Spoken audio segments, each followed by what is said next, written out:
Muhammad. Chers frères et sœurs, nous sommes aujourd'hui la 17e nuit du mois de Jumada al-Oula. Nous vous présentons nos condoléances à l'occasion du martyre de la Seigneur des femmes de l'univers, Sayyidati Nisa al-Alamin, Fatima Zahra bint Rasoul. Fatima Zahra, la fille bien-aimée de notre prophète Mohammed, que la paix soit sur eux. En effet, selon les récits, Fatima aurait rejoint son Seigneur 75 jours après son père. Certains avancent d'autres chiffres, mais si on fait la somme de toutes les narrations, on se retrouve dans une situation où on doit commémorer le martyre de Fatima les 13e, 14e et 15e jours du mois de Jumada al-Oula.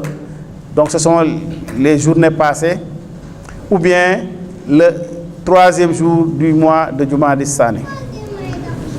Les imams et nos savants nous ont fortement recommandé à nous tous et à tous les chiites de faire des cérémonies de deuil pour la Seigneur des femmes de l'univers, la mère des imams infaillibles, la moitié de notre prophète Mohammed sallallahu wa sallam alayhi, l'épouse de Amir al-Mu'minin, Fatima Zahra Batoul bint Muhammad. C'est l'occasion pour nous de voir les circonstances de son martyre et d'en tirer les leçons adéquates pour avoir la bonne position par rapport à l'islam, par rapport à tout ce qui se passe dans l'islam. Parce que, chers frères et sœurs, Fatima salawatullahi wa salamu alayha est morte en martyr le jour où les compagnons du prophète qui ont usurpé le califat ont attaqué sa maison et y ont mis le feu. Car quand le prophète salawatullahi wa salamu alayhi a eu l'annonce de son retour à Dieu, il a rassemblé tous ses compagnons à Ghadir Khoum pour leur dire qu'après lui, ce sont les membres de sa famille qui doivent le succéder au khalifa. Et le premier, c'est l'imam Ali ibn Abi Talib, salawatullahi wa salamu alayhi. Après cela, il est retourné à Médine et il est décédé dans des circonstances terribles par empoisonnement presque 2 mois après. Mais parmi ses dernières recommandations, il a réitéré le fait de suivre le Coran et les membres de sa famille et de prendre garde à comment se comporter avec les membres de sa famille après lui. Parce qu'il disait, je vous laisse le Coran et les membres de ma famille, ces deux-là ne se sépareront jamais jusqu'à ce qu'ils viennent me rejoindre au vasque de Kawsar. Faites attention à votre comportement par rapport aux membres de ma famille après moi. Et quand le prophète sallallahu wa sallam alayhi a rejoint son Seigneur, pendant que l'imam Ali et les membres de sa famille s'occupaient de ses funérailles, certains des compagnons parmi les émigrés, les muhajirin et les ansar, se sont retrouvés à Saqifa Bani Saada, le lieu où les ansar, les habitants de Médine, se réunissaient avant l'islam pour régler leurs affaires politiques, pour dire qu'ils vont choisir parmi eux celui qui va succéder au prophète, parce qu'ils ont renié le serment qu'ils avaient fait devant Dieu et devant le prophète de suivre l'imam Ali après le décès de... Et c'est ça qu'on appelle curieusement l'élection de Saqifa. Mais comment, chers frères et sœurs, on peut parler d'élection alors que même les habitants de la Mecque n'étaient même pas encore au courant du décès du prophète? Parce qu'à l'époque, il n'y avait ni téléphone, il n'y avait ni fax, ni portable. Il y avait, donc, le prophète sallallahu wa sallam alayhi est décédé le lundi, et le même lundi, les élections ont commencé. De toutes les façons, ce qui s'est passé, c'est que les Ansar et les Muhajirs se disputaient le pouvoir parce que les Ansar ne voulaient pas laisser le pouvoir aux émigrés, aux Muhajirin, qui ont refusé de suivre la famille du prophète. Parce qu'ils avaient même peur pour eux-mêmes. Finalement, après des discussions houleuses, où il y a eu même des échanges de coups, Omar ibn Khattab, après s'être assuré que les renforts qu'il avait fait appeler parmi les Bédouins sont arrivés et ont encerclé Médine, a pris la main d'Abou Bakr pour dire voilà celui que j'ai choisi pour Khalif. Et maintenant, tous ceux qui ne veulent pas avoir des problèmes, n'ont qu'à me suivre et lui faire le serment d'allégeance. C'est dans ces circonstances que la majorité de ceux qui étaient présents à Saqifa ont fait le serment d'allégeance à Abou Bakr. Mes chers frères et sœurs, rien que le discours qu'Abou Bakr a tenu après son élection montre à quel point les gens ont été trompés en disant que c'est le prophète qui l'a choisi ou bien qu'il a été choisi par des élections, parce que lui-même, dans son discours, il nie en bloc toutes ces assertions. Qu'est-ce qu'il dit dans son discours? Il dit, vous m'avez élu, mais je ne suis pas le meilleur d'entre vous. Si je suis le bon chemin, suivez-moi. Si je m'en écarte, remettez-moi sur le bon chemin. Allah subhanahu wa ta'ala dit qu'il parle à ceux qui sont doués d'intelligence, à ceux qui réfléchissent. Rien qu'en analysant ce discours, on se rend compte que beaucoup d'idées sur lesquelles se basent les musulmans dans leur comportement de tous les jours, dans leur compréhension de l'islam et dans leur pratique, sont des idées fausses.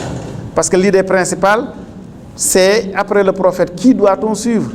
Et si la plupart des musulmans actuellement croient qu'il faut suivre les khalifes, les compagnons, et que c'est le premier, c'est Abou Bakr, qui a été choisi par le prophète, d'autres disent qu'il a été choisi par élection, lui-même il nie tout ça, il dit vous m'avez choisi, donc ce n'est ni Dieu ni le prophète, c'est ceux qui étaient présents à Saqifa qui l'ont choisi. Il dit lui aussi, je ne suis pas le meilleur d'entre vous, ce qui signifie que donc il y avait là-bas des gens qui étaient meilleurs que lui, mais je ne suis pas le meilleur d'entre vous, ça signifie que je ne suis pas le plus savant, je ne suis pas le plus fort, je ne suis pas le plus courageux, je ne suis pas le plus sage, etc. Donc il dit, si je suis le bon chemin, suivez-moi. Si je m'en écarte, remettez-moi sur le bon chemin. Ça, c'est un aveu de sa part pour montrer qu'il est susceptible de se tromper, qu'il ne connaît pas le chemin. Donc comment maintenant quelqu'un qui ne connaît pas le chemin peut prétendre guider les gens sur le chemin? Alors que ce chemin-là, ce n'est pas n'importe quel chemin, c'est la Siratul Mustaqim, c'est le chemin droit tracé par Allah subhanahu wa ta'ala, confié au prophète Mohammed pour guider les gens jusqu'à la fin des temps. Donc celui qui doit guider les gens doit connaître parfaitement le chemin et ne pas avoir la possibilité de se tromper. C'est ça qu'on appelle l'infaillibilité. Abou Bakr lui-même, dans son discours, a reconnu qu'il n'était pas infaillible, qu'il était susceptible de se tromper et que lui-même il ne connaissait pas le chemin. Il y a des gens qui connaissent le chemin mieux que lui. C'est pourquoi il dit que si je m'en écarte, remettez-moi sur le bon chemin. Et donc on dit que aussi il a été choisi parce qu'il était le plus âgé et le plus sage de ses compagnons. Et quand il est allé voir son père après l'élection, son père lui a dit, comment as-tu fait pour hériter le commandement du prophète Mohammed sallallahu wa sallam après lui, alors que les membres de sa famille, les Bani Hashim, sont présents? Il y a Ali, il y a Abbas. Comment tu as fait? Parce que dans la tradition arabe, pour chaque tribu, pour chaque clan, ce sont les membres du clan qui doivent, même si ce n'est pas l'islam, chaque clan, les dirigeants de chaque clan doivent appartenir au clan. Et comme Abou Bakr n'appartenait pas au clan du prophète, même dans la tradition arabe, il ne pouvait pas lui succéder. Ni dans la tradition islamique, parce que Dieu, dans le Coran, a dit Inna lastafa Adama wa Nuhan wa ala Ibrahim wa ala Imran ala alamin zuriyatan ba'duha min ba'd. Dieu dit que c'est lui qui a choisi Adam, non la famille d'Ibrahim, pour les mettre au-dessus de l'univers. Donc ceux qui doivent guider les gens sont choisis par Dieu. Quand il a dit ça à son père, quand son père lui a posé cette question, il a dit, papa, on m'a choisi parce que j'étais le plus âgé parmi les compagnons du prophète. Il lui a dit, ah là mon fils, je crois que si c'était le cas, c'est moi qu'on devait choisir parce que moi qui suis ton père, je suis plus âgé que toi. Pour montrer que tous ces arguments-là sont fallacieux. Ce qu'il y a eu, pour éviter la contestation de la famille du prophète, parce qu'ils savent que les membres de la famille du prophète allaient contester ça. Ils étaient absents. Aucun des membres de la famille du prophète n'était présent à Saqifa. Aucun des chiites, c'est-à-dire des hommes qui croyaient fermement que le prophète Mohammed sallallahu wa sallam est l'envoyé de Dieu et qu'on doit le suivre dans tout ce qu'il dit. C'était ça les chiites. Qu'il est infaillible, incapable de faire l'erreur et qu'il a déjà réglé le problème de la succession. Aucun d'eux n'était présent. Ils étaient au même moment chez le prophète pour les funérailles du prophète Mohammed sallallahu wa sallam. C'est pourquoi ils ont fait une forte délégation pour se présenter devant la famille du prophète le mercredi. Le prophète est décédé le lundi, en tout cas l'après-midi ou bien la nuit, il était déjà enterré. Quand ils étaient là en plein deuil, ils sont venus pour dire, oh vous les membres de la famille du prophète, nous venons vous présenter le nouveau calife qui a été élu. Fatima sallallahu wa sallam alayha Zahra leur a dit, mais vous, qu'est-ce que vous racontez? mon père est décédé, vous nous avez laissé avec sa dépouille. Nous nous occupions de ses funérailles, de son enterrement. Vous êtes partis et vous revenez pour nous dire que nous avons fait sortir la khilafa de la famille, de la maison du prophète, pour faire entrer cette khilafa-là dans notre maison, nous les compagnons. Comment vous pouvez faire des choses ou bien dire des choses semblables? Car ils ont entendu la voix de Fatima, ils se sont retirés pour dire que si cette idée-là circule et que les gens écoutent cette dame, nous n'allons pas pouvoir régner. La seule chose à faire, c'est de prendre par force l'imam Ali, de l'amener à la mosquée pour qu'il fasse un serment d'allégeance en public. Comme ça, le problème sera réglé. Parce que Fatima leur a dit, comment vous pouvez dire qu'un tel est le calife du alors que le calife du prophète est là à côté de moi? C'est mon mari. C'est le frère de mon prophète, c'est l'imam Ali à qui vous tous vous avez fait serment d'allégeance à Ghadir Khoum. C'est ainsi qu'ils se sont réunis et ils ont convoqué la police, la gendarmerie et l'armée. Ils leur ont donné l'ordre d'aller cueillir par force l'imam Ali chez lui et de l'amener à la mosquée pour qu'il fasse le serment d'allégeance. Alors les troupes étaient dirigées par Omar ibn Khattab, Khalid ibn Walid et Khunfouz. Quand ils sont arrivés devant la porte du prophète, ils ont mis un tas de bois. À l'époque, c'est comme ce que les forces d'intervention, chaque fois qu'ils vont quelque part, ils amènent des explosifs pour que quand il y a de la résistance, pour qu'ils puissent exploser les portes. C'est ça, c'est ce bois-là qu'ils ont mis devant la porte du prophète sallallahu wa sallam alayhi, et ils ont pris une torche allumée. Et Omar ibn Khattab a dit, oh vous qui êtes dans la maison, sortez pour faire serment d'allégeance, sinon je brûle la maison.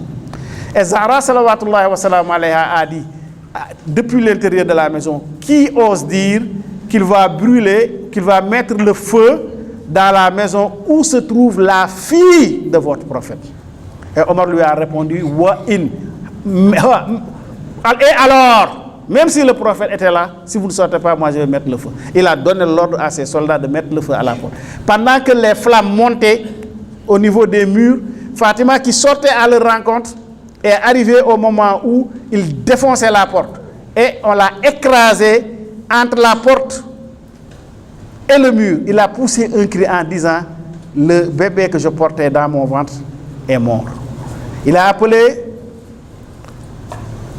Fidda, sa servante, qui était une princesse éthiopienne, que Fatima a éduquée jusqu'à ce que toute sa vie, il ne récitait que des versets du Coran. Fidda l'a amené dans la chambre et le bébé est tombé devant Fatima, qui l'a regardé comme ça. Le bébé était déjà mort. Ce bébé-là s'appelait Mohsin. Comment nous savons qu'il s'appelait Mohsin? Parce que donc, avant le décès du prophète, Fatima était enceinte, elle avait mal au ventre, et quand il est venu voir son père pour lui demander de faire des prières, son père lui a dit, sois patiente Fatima, c'est seulement Mohsin qui est en train de bouger.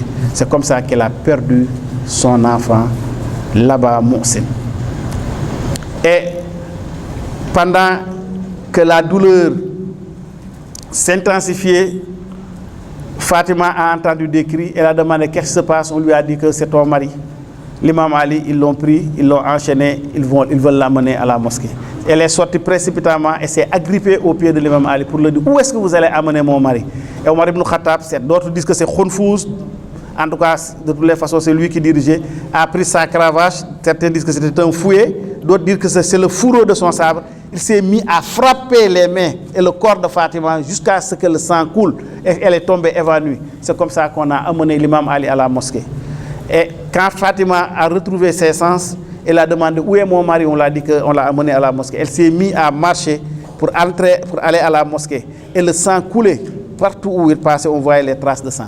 Quand il est arrivé à la porte de la mosquée, il a trouvé qu'on a mis un sabre sur la nuque de l'imam Ali et on lui disait, tu fais le serment d'allégeance à Abu Bakr ou bien on te tue. L'imam Ali leur dit, comment oserez-vous tuer, parler de tuer quelqu'un qui est le serviteur de Dieu, Abdullahi, et qui est le Aq, qui est Aqur Rasulillah, qui est le frère de votre prophète. Omar ibn Khattab lui dit, oui, tu es un serviteur d'Allah, mais tu n'es pas le frère du prophète. C'était pour nier le fait que le prophète avait dit que l'imam Ali est mon frère dans ce monde et dans l'autre monde, et après lui, c'est lui qui est mon successeur. Anta minni bi manzilati Haroun min Moussa, tu es ce que Haroun représentait pour Moussa, tu représentes pour moi ce que Aaron représentait pour Moussa. C'est ça qu'il niait. Et quand Fatima a vu la scène, il a dit que avant-hier, j'ai perdu mon père, je suis orpheline, et aujourd'hui, vous voulez faire de moi une veuve. Je vais de ce pas au tombeau de mon père pour porter plainte contre vous. Et elle leur a tourné le dos.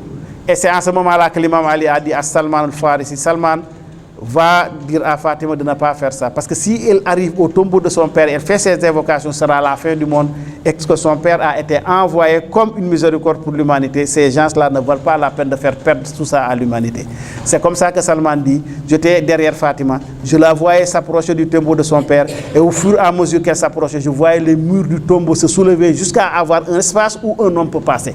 C'est en ce moment que j'ai couru devant elle, je me suis agenouillé pour lui dire, oh ma maîtresse, oh Fatima, ton mari, l'imam Ali, a dit de ne pas faire parce que ton père est une miséricorde pour l'humanité. Ces gens-là ne valent pas la peine. Elle dit que quand Fatima s'est arrêtée, j'ai vu le mur retomber jusqu'à retrouver sa place. C'est à ce moment-là, quand ils ont vu ça, qu'ils ont décidé de ne plus emmerder, comme j'ai dit l'imam Ali, tant que Fatima est vivante. C'est comme ça que Fatima est retournée chez elle.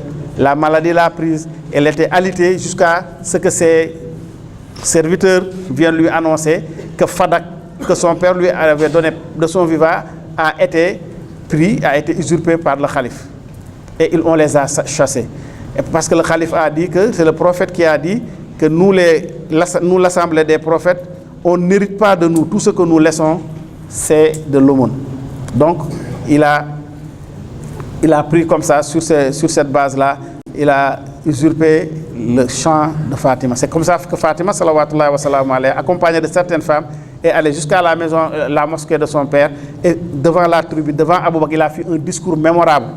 Un discours qu'on peut retrouver tout sur le net, n'importe où. C'est un discours qui fait entre 7 et 12 pages où il explique tout ce qui s'est passé. Alors, dans ce discours, en substance, il lui dit, est-ce que toi, tu connais plus le Coran que mon père ou bien que Dieu? Tu dis que c'est mon père qui a dit que nous les prophètes, on n'hérite pas de nous. Alors que Dieu a dit dans le Coran, wa warisa Sulayman Daoud. Sulayman a hérité de Daoud. C'est Dieu qui a dit dans le Coran que le prophète Zacharia a demandé à Dieu de lui donner un fils qui héritera de lui et qui héritera de la famille de Yaqub. Wa habli min ladunka waliya yarisuni wa yarisu min ali Yaqub. Il dit que c'est Dieu qui a dit dans le Coran que quand quelqu'un quitte le monde et qu'il reste des enfants, une part revient à ses enfants. Ou bien toi, Abou Bakr, tu prétends que moi et mon père, le prophète, nous n'avons pas la même religion. Il a fait un discours pour appeler au secours les gens, parce qu'on était en train d'usurper ses droits. Il n'y a pas eu de réponse, elle est retournée chez elle. C'est comme ça que la maladie l'a prise pendant plusieurs jours. Quand elle sentait la mort s'approcher, elle a fait son testament à l'imam Ali pour lui dire qu'il faut m'enterrer nuitamment dans un lieu inconnu, parce que je ne veux pas qu'Abou Bakr et Omar puissent se recueillir sur mon tombeau. Et quand un jour, Abou Bakr et Omar, entendant que l'état de santé de Fatima s'est détérioré et que tout le monde est allé lui rendre visite, on dit qu'eux aussi ils veulent lui rendre visite. Quand ils sont arrivés chez Fatima, ils ont trouvé l'imam Ali qui leur a donné l'autorisation. Quand ils sont arrivés devant Fatima, Fatima leur a tourné le dos pour lui dire, vous deux, Abou Bakr et Omar, est-ce que vous vous souvenez que mon père a dit que Fatima est une partie de moi? Celui qui la met en colère me met en colère, et celui qui me met en colère Dieu. Ils ont tous les deux ont répondu, ont juré qu'ils ont entendu le prophète dire ça. Il leur a dit, sachez vous deux que vous m'avez mis en colère et que je vais porter plainte contre vous le jour du jugement dernier devant Dieu. C'est mon père, le prophète Mohammed, qui sera mon avocat, et c'est Djibril qui sera mon témoin. C'est Dieu qui sera le juge, et lui, il est le meilleur des juges. Il leur a tourné le dos, il ne leur a plus parlé. Après, chaque fois qu'elle priait, il les maudissait. C'est comme ça que ce que Fatima a dit, c'est ce que le Coran a dit. Parce qu'il y a une sourate du Coran qui est obligatoire pour tout musulman d'apprendre et de mémoriser, c'est la sourate Fatiha. Et dans cette sourate, Dieu dit, Ihdina siratal mustaqim, guide-nous sur le chemin droit, siratal lazina an'amta alayhim, le chemin de ceux que tu as agréés. Ceux que Dieu a agréés, ce sont les prophètes qu'il a choisis et les imams. Ghayril maghdubi alayhim, et non sur le chemin de ceux qui encourent la colère de Dieu. Et si le prophète dit que celui qui encourt ma colère va encourir la colère ce qui encourt la colère de Fatima va encourir ma colère, celui qui encourt ma colère va encourir la colère de Dieu. Si Dieu dit ceux qui encourent ma colère, c'est ceux qui ont fait du tort aussi à Fatima, Dieu va être en colère contre eux. Et c'est comme ça qu'après elle a fait son testament, elle a demandé à l'imam Ali de se faire aider à son décès par Asma bint Umays pour le lavage. Asma bint Umays était la sœur, était la femme de Jafar Tayyar, le grand frère de l'imam Ali. Après le décès de Jafar, il a été épousé par Abou Bakr et il vivait dans la maison d'Abou Bakr. Mais elle représentait chez les Ahlul Bayt ce que Asia représentait dans la famille de Pharaon pour le prophète Moïse. Asia qui a protégé Moïse, Asma bint Umays, elle était la femme d'Abou Bakr, mais elle était une fervente chiite, partisane de la famille du prophète. Et tous les complots que les gens étaient en train d'ourdir dans la maison du calife contre la famille du prophète, c'est elle qui rendrait compte et qui les avertissait. Et Fatima, salawatullahi wa salam alayha, a demandé que ce soit elle qui aide l'imam Ali dans son lavage. Mais elle a fait aussi un autre testament à Salama, l'épouse du prophète, pour lui dire que pour mes funérailles, il ne faut pas que mon corps soit exposé. De la même manière que toute ma vie, j'ai respecté l'ordre de Dieu qui dit que vous les femmes musulmanes, vous devez vous couvrir tout le corps, sauf le visage, les mains et les pieds. Je ne voudrais pas que aussi, après mon décès, que les hommes puissent voir même la forme de mon corps. Donc je veux qu'après m'avoir enveloppé, qu'on me mette dans une caisse où il y a des rebords pour que les gens ne puissent pas voir mon corps. C'est comme ça que Fatima a donné cette recommandation. Ça aussi, cette recommandation est valable pour nous. Il faut que nous sachions que si on doit enterrer une femme, s'il n'y a pas, comment dire, si dans la mesure du possible, il faut mettre le corps dans une caisse, mais ne pas l'exposer comme ça, comme on a l'habitude de faire. Maintenant, c'est après cela qu'il a demandé à l'imam Ali de l'enterrer nuitamment. Il a demandé à Asma de l'aider. Et un jour, elle a pris son bain, elle a pris ses habits propres, comme toujours. Elle s'est couchée et a demandé à Asma de sortir. Il lui dit que dans une heure de temps, reviens. Si tu m'appelles et je ne te réponds pas, sache que j'ai rejoint mon Seigneur. C'est ainsi qu'une heure de temps après, quand Asma est venue, elle a constaté le décès de Fatima. Elle a hurlé, et l'imam Ali est venu, il a constaté le décès. Et quand il s'agissait de laver le corps, Asma a dit que j'ai mis un drap sur le corps pour que l'imam Ali ne puisse pas voir les blessures, parce que je ne voulais pas qu'il voie les cicatrices et que ceci l'amène à se révolter et à aller régler le compte à ceux qui ont été la cause de ces blessures-là. Finalement, quand on a terminé l'embaumement, un par un, les membres de sa famille et ses proches venaient pour lui faire ses adieux. C'est en ce moment-là que Imam Hassan et Imam Hussein alayhi salam se sont couchés sur leur mère et étaient en train de pleurer. Et Asma dit que quand les enfants Hassan et Hussein ont commencé à pleurer, j'ai vu de mes propres yeux Fatima sortir ses mains de son linceul et embrasser les enfants et dire à l'imam Ali, dis-leur, fais tout pour enlever les enfants de mon corps, parce que mon âme est revenue. Et mon âme a dit qu'il ne peut pas supporter la peine des enfants. Tant qu'ils continueront à pleurer, mon âme ne va plus partir, elle va rester. C'est ainsi que l'imam Ali a parlé à Hassan aussi jusqu'à ce qu'il accepte de se lever et l'âme est partie. C'est comme ça qu'on a enterré la Fatima la nuit de manière clandestine. Et le message qu'il voulait donner à l'humanité, c'est comme ce qui se passe aujourd'hui, quand quelqu'un veut faire la ziara à Fatima, on lui dit qu'on ne connaît pas le tombeau de Fatima, qu'il puisse se poser la question de savoir quelle est la raison. En ce moment-là, quand il saura que c'est Fatima elle-même qui a demandé à ce que Abou Bakr et Omar ne puissent pas se recueillir sur son corps, il aura assez d'éléments pour voir dans sa religion qui doit-il suivre. Parce qu'il n'y a que deux camps dans l'islam, le camp d'Abou Bakr et Omar et le camp de la famille du prophète, de Fatima, de ses enfants, de son père et de son mari. En ce moment-là, il aura assez d'arguments pour voir qui va-t-il suivre, qui est dans le droit chemin. Est-ce que ce sont les assassins de Fatima ou bien c'est Fatima et ceux qui le suivent. Voilà la grande leçon que Fatima voulait donner. C'est pourquoi, quand on a posé une question à un des plus grands savants de l'islam, il a donné la réponse suivante. Il dit, je connais la réponse à cette question, mais la réponse là, elle est plus désagréable qu'un cadavre exhumé 7 jours après l'enterrement. Donc un cadavre qui est en train de pourrir. C'est plus désagréable que ça. Je connais la réponse, mais j'ai peur des khalifes. C'est pourquoi je ne vais pas le dire. Mais je vais vous donner des indications. Si vous trouvez la réponse à la question suivante, pourquoi Fatima a été enterrée clandestinement la nuit dans un lieu inconnu, si vous connaissez la réponse à cette question, vous n'allez plus suivre Shafi, Malik ou Hanbal. Et en ce moment-là, vous saurez où se trouve la vérité. Voilà la grande leçon que nous tous devons connaître et méditer. Nous demandons à Allah subhanahu wa ta'ala de nous mettre parmi les partisans de Fatima Zahra, de son père, de son mari et de ses enfants, de nous compter dans ces chiites, dans ce monde et dans l'autre monde.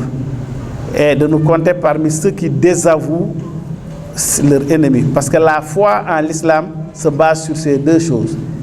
S'allier avec les alliés de Dieu, ce que Dieu a aimé et a choisi, Fatima, son père, ses enfants, son mari, et désavouer ceux qui ont assassiné Fatima, qui ont changé la religion et qui ont amené tous les problèmes que les musulmans sont en train de vivre actuellement. Qu'Allah subhanahu wa ta'ala nous compte parmi ceux qui se réjouissent de la joie des Ahlul Bayt et qui partagent la douleur des Ahlul Bayt dans des circonstances comme celle-là, qui sont les circonstances de deuil des membres purs de la famille du prophète salawatullahi wa salam alayhi. Allahumma salli ala Muhammad wa ali Muhammad wa ajil farajahum ya karim. Salawat ala Muhammad wa ali Muhammad. Allahumma salli ala Muhammad wa ali Muhammad. Jërëjëf, merci. Inch'Allah. Fatiha al salawat. Allahumma salli ala Muhammad wa ali Muhammad. الرحمن الرحيم مالك يوم الدين إياك نعبد وإياك نستعين اهدنا الصراط المستقيم صراط الذين أنعمت عليهم غير المغضوب عليهم ولا الضالين. اللهم صل على محمد